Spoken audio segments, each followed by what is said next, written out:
Waktu kelas 2 itu puncaknya saya bersumpah saya tidak akan kembali ke Blora sampai saya berhasil. Pesan 2 ini tidak boleh tawar, harga mati, moderasi beragama dan menjadi UIN.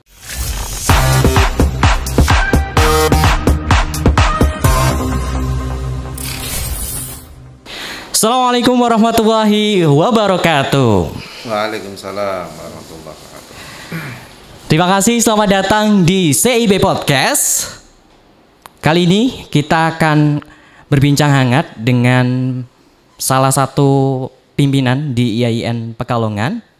Beliau ini merupakan Rektor IAIN Pekalongan, Bapak Dr. Zainal Mustaqim MAG. Mari kita sapa dan undang beliau. Assalamualaikum Pak. Waalaikumsalam warahmatullahi wabarakatuh. Sebelum kita melanjutkan obrolan dengan Pak Rektor, kita produksi hari ini tetap mematuhi protokol kesehatan dengan memakai masker dan menggunakan hand sanitizer.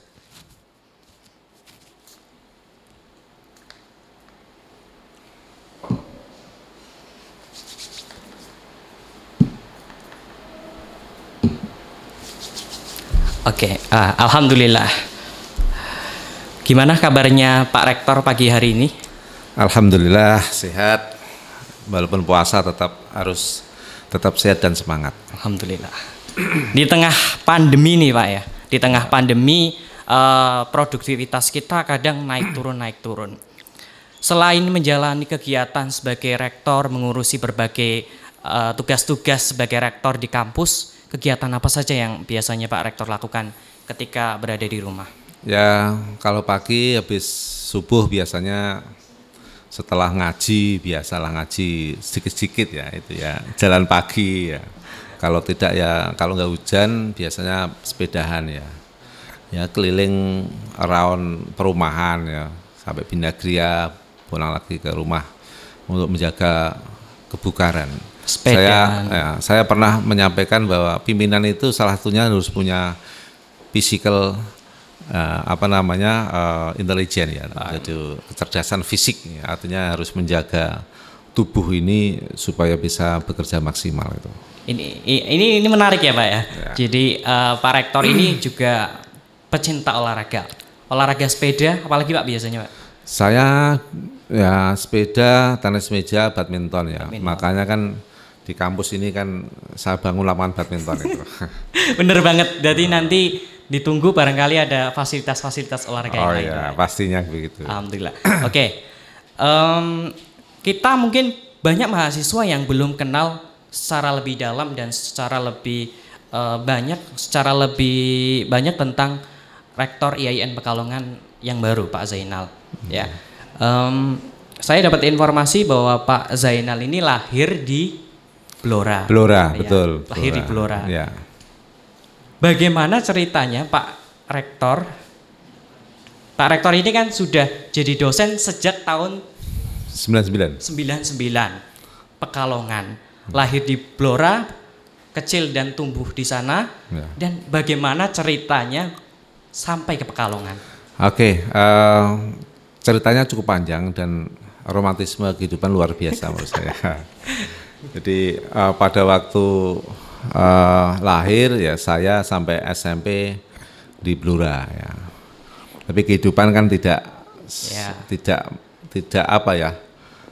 selalu sama ya. Tidak bagus lah itu. Kondisi ekonomi terutama orang tua ya. Sehingga pada waktu SMP itu saya termasuk kelompok siswa yang marginal itu. Oh. Bahkan termarginalkan gitu jadi karena kondisi ekonomi ya. Nah disitulah kemudian ada kayak semangat gitu, kayak impian, cita-cita saya ingin merubah kehidupan. Iya, dan saya pada waktu kelas 2 itu puncaknya saya bersumpah saya tidak akan kembali ke Blora sampai saya berhasil. Pokoknya saya setelah SMP itu harus keluar dari Blora. Saya dapat cerita Pak bahwa Pak Zainal ini dulu sempat putus kuliah. Benar, Pak? Bukan putus kuliah, jadi setelah SMP saya masuk PGA. PGA itu selevel SMA, tetapi khusus pendidikan guru agama. Ya. Dan tepatnya saya PGA di Bojonegoro, Jawa Timur. harapannya itu setelah lulus PGA jadi guru, karena memang ekonomi orang tua tidak memungkinkan untuk kuliah. Ya. Tetapi tahun 1989 saya lulus PGA, itu kan ada aturan pemerintah bahwa yang mau jadi guru harus D2. Nah, harus D2. Enggak beruntung saya ini. Nah, kemudian setelah ada aturan begitu saya harus kuliah, tetapi enggak ada uang. Kemudian memutuskan untuk berhenti dulu. Berhenti 1 tahun. Saya jadi petani itu. Tidak berpikir untuk kuliah lagi karena memang enggak ada uang.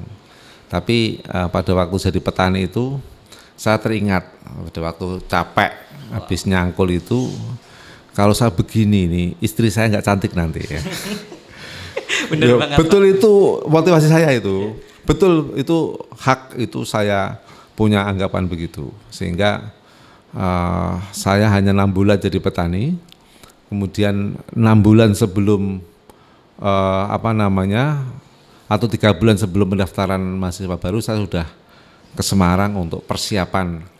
Ikut mengikuti kuliah atau masuk perguruan tinggi dengan hasil pertanian yang saya buat tadi. Dulu pertanian apa Pak? Saya nanam cabai dulu, dan itu sangat berhasil. Bahkan mungkin di satu kecamatan itu paling berhasil karena dulu saya sudah pakai teknologi lah, tidak petani yang konvensional ya.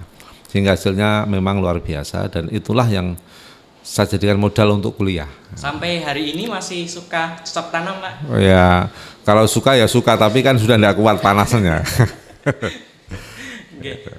Terus gini Pak, lanjut ketika Pak Zainal kuliah, saya mencatat sebuah informasi bahwa Pak Zainal ini pergi ke Jakarta semester 4.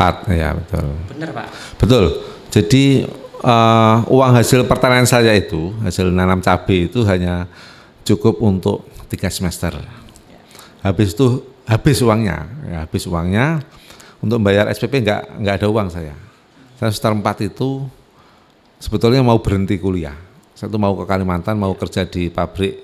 Dulu tawari teman itu pabrik kayu lapis ya. Saya masih ingat kayu lapis itu. Tapi oleh senior saya, sekarang saya anggap Mbak Yu saya sekarang bekerja di Pemkot Kota Semarang.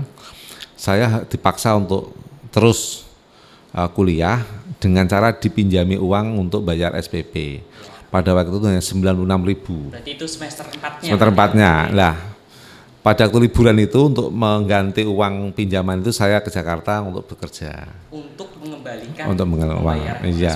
Iya, betul. Bapak juga bertemu dengan seorang yang mungkin salah satu orang yang paling berkontribusi di hidup Bapak ya. Direktur Bank Niaga. Ya. Saya setelah semester 4 saya habis dari Jakarta bisa bayar utang. Saya kuliah kembali dan pada waktu itu juga lewat ini Mbak Yu angkat itu ada lowongan jadi guru privat di putranya Direktur Bank Niaga. Bapak langsung daftar itu? Saya daftar itu, dan karena mungkin yang paling mesake di antara calon ustadz itu kan saya diterima.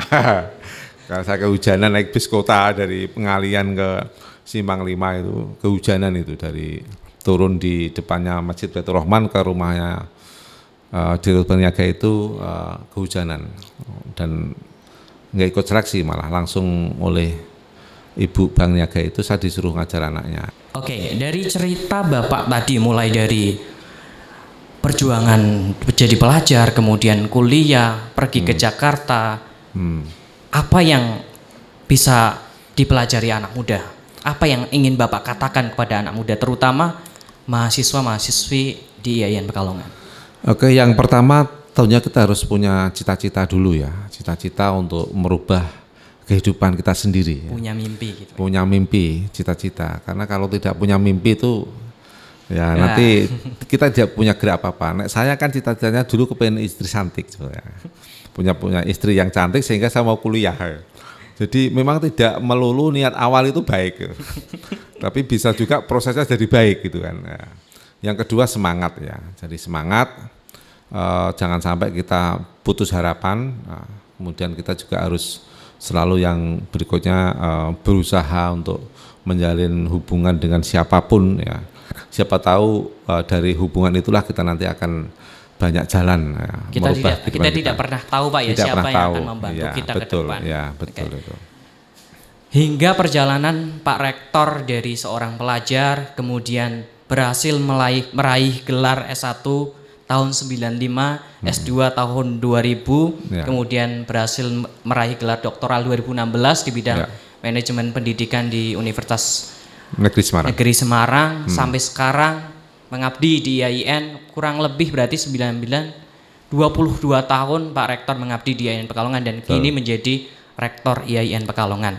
2 Maret 2021 betul. Menteri Agama melantik sejumlah pejabat dari IAIN Lok Sumawe, IAIN Majene, termasuk IAIN Pekalongan, Pak Dr. Zainal Mustaqim. Apa yang waktu itu dipesankan oleh Menteri Agama? Yang pertama bekerja harus dengan hati, ya, bekerja harus dengan pikirannya cerdas, jangan sekedar bekerja keras tapi jangan harus bekerja dengan cerdas. Yang kedua pesannya adalah membawa IAIN menjadi UIN, yang pertama. Yang kedua kita harus selalu mengkampanyekan moderasi beragama. Itu pesan dua ini tidak boleh tawar, harga mati. Moderasi beragama dan menjadi UIN. Dan inilah nanti juga untuk teman-teman semuanya, moderasi beragama ini menjadi ikonnya Pak Jokowi juga Menteri Agama sekarang. Nanti modelnya kayak apa baru kita bicarakan. Yang jelas mulai dari sivitas akademikanya, dosen, pegawai, mahasiswa harus kelihatan itu perilaku moderasi beragamanya. Beragama yang moderat, Islam yang wasatiyah. Nanti juga termasuk bisa di kurikulumnya akan kita redesain sebuah rupa sehingga segala aktivitas kita itu harus mencerminkan bahwa Islam itu rahmatan lil alamin, bukan Islam yang menakutkan atau Islam yang keras gitu. Baik Pak, saya mencatat, saya mengamati beberapa hari yang lalu Pak Zainal ini diberitakan ketemu dengan Bupati Blora, Bapak Arif Rahman.